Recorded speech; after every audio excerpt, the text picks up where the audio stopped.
Adgaon police station येथील राहुल धोत्रे या युवकाच्या हत्या प्रकरणामध्ये मुख्य आरोपी उद्धव निमसे याला काल अटक करण्यात आली आहे।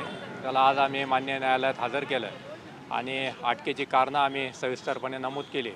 त्यानुसार मान्य न्यायालयाने 20 सप्टेंबरपर्यंत पोलीस कोठडी उद्धव निमसे याला दिलेली आहे।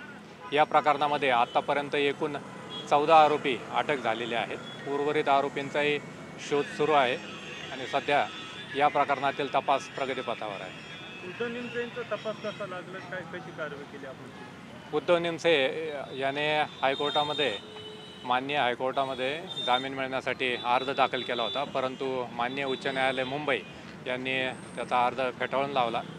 त्यानंतर आमच्या 6 टीम त्याचा शोध घेत होत्या आणि त्याला काल यश आलं आणि अटक करण्यात आली।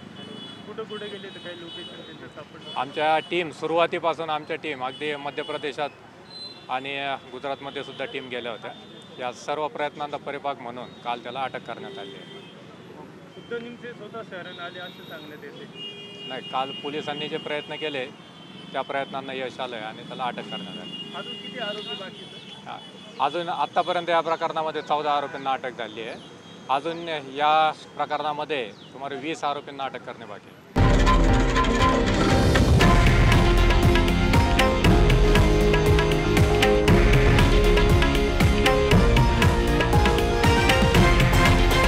हे आहे देशातील नंबर 1 न्यूज नेटवर्क आणि आपण पाहत आहात TV9 मराठी, एकमेव।